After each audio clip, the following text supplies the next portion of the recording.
it lost and find. Ended the game in overtime, drawing of a new design, drilling that one earth of mine, looking to the outward, speaking roundabout words, absurd, blurred to the curb, walking along the verge.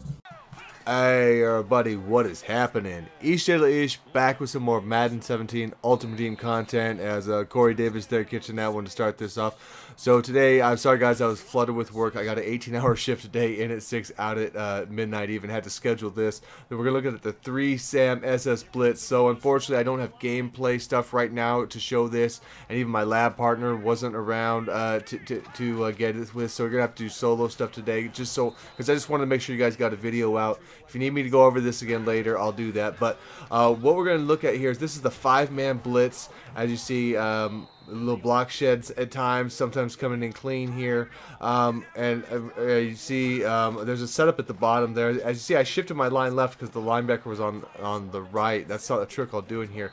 So as you see the setup, it's base of line. We're going to show blitz. The D line, we're going to crash them out, slant them outwards. And then we're just going to blitz that outside on the left. It's going to be Y blitzing, and then both of my outside linebackers I normally put them in cloud flats to start, but again, you can do whatever you want with those outside guys. If you want to put them in light blues, purples, even hook zones, you know, if there's someone's running seams.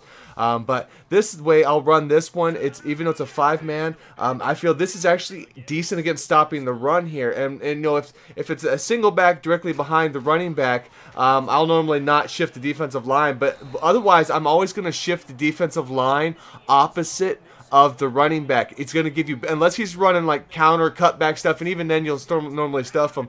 But if he's running the ball that way, or see how that one's strong side, one side, I could do that. That's how I shifted there. Your weak side will have to pick up. I normally always recommend having high block shed guys on the outside on your defense, you know, because there's going to be one-on-one situations either way. Now, say with doing this setup for the blitz here, the first blitz I'm showing you here, the one weakness you're going to have is you're the only yellow zone in the middle here. If I do shift to a side, I kind of hover around the center on this version. But like I say, you're the only yellow, even though it's showing you in a purple. Don't worry about what it shows you in there. I just don't change that up. So as you see, you've got to play really good center field at times. That play right there, I forgot to set up the outside. I didn't put the I didn't rezone the linebacker there. So as you see, I take the high read, there's a low read. So that's why I do have like another version where you're going to have a 4-man and have a little bit more support on that side of it. But you know, I mean, it's just like I say, this one I'll run more in early downs when I'm expecting the run, because it's pretty good run blitz sort of setup. Even you know, you should have good block shed guys across the line to help out. But even though it looks like you're spread thin across there, the way it breaks down, it just plays the run pretty well. Those powers and stuff on the outside runs, it plays them really well because you're blitzing in on the angles. And this is why you guys got to get good at the hot reads. You know what I mean? I mean the quick changes, because these are very fast to set this play up. I get this set up against a computer. Now this is again, or against people, you know, whenever they come out, you know what I mean? Pretty fast. You get most of this done when they get to the line. Now this one here is going to give you an option, and this one might even be easier to set up, and it's only a 4-man. It's still going to be decent against the run, not as good though, because you're kind of off balance. So what you're doing, again, you're base aligning, you're showing the blitz. You're going to slant the line out again, but this time what you're going to do is you're going to shift them to the right. Just always shift them right. And then you already have the yellow. The left side linebacker is already going to be in a yellow zone to start, but he goes to the middle of the field. So I pretty much just like rezone him to a yellow to go straight back to help with coverage. It'll help fade off on the seams. And when you do is you want to come down and kind of hover on this one, you know, and you're going to want to hover above the center, and then you want to float to the right. You know, you're going to have coverage out there, but anybody coming off the line is yours, like a tight end or a seam, because you know you're going to have the way you set it up. See that you have that linebacker who's on the edge. He's going to be coming off and playing a zone, but you got to play that area. So this gives you more of a setup out there. You know, that guy had it in purple. If I would have shaded him underneath, he would have stopped that. So if you want to early on shade underneath to get that purple off the left-hand side away, you can do that. But again, really, these are with your quick reads here. You don't ever have to leave the middle linebacker. You know, you're always on the same guy, which is really nice about it. Just get your base line, you show blitz. You know, controlling. You know, your defensive line is just going to be the LB. You know, the linebackers is the RB. So it's just something, you guys, I highly recommend, if you don't do it, getting used to it and being proficient at it. So when Madden 18 rolls around, you'll be able to pick this stuff up really easy.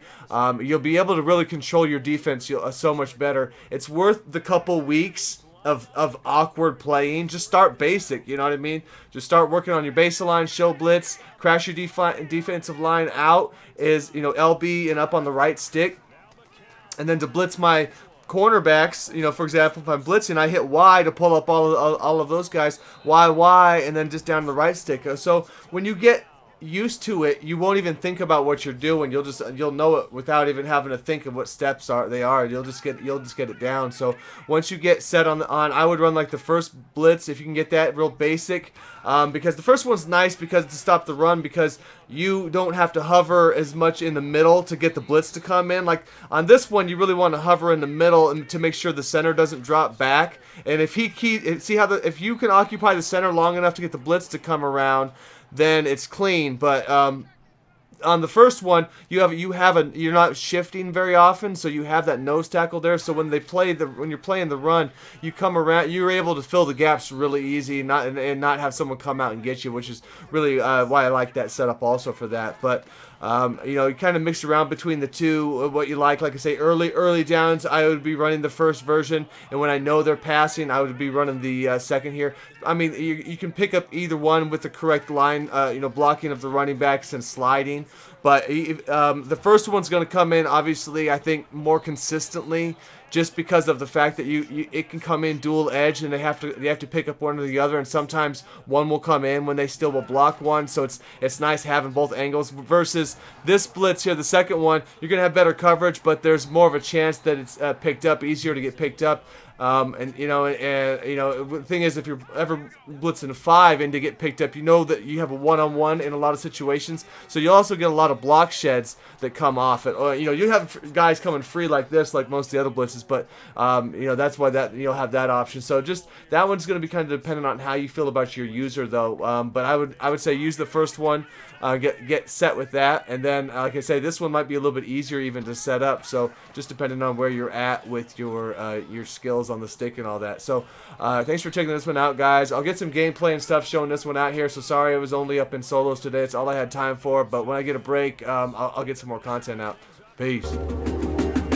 Is it the love inside that causes the pain? Or is it the unfamiliar details spread across the face? Is it the word that spoke that took your place? Or these actions that sprint fast just like a race? See, I don't have all the answers or understand the questions. I'm just a man trying to figure out my own self-lessons. And God knows it's tough to give up without love, so he put me face first right in front of a truck with a license plate that read death, murder, and kill. Slap with a mugshot of a $2 grill. So I tip my hat to the ones that are living without pride, cause they're the ones that are gonna ride until they die.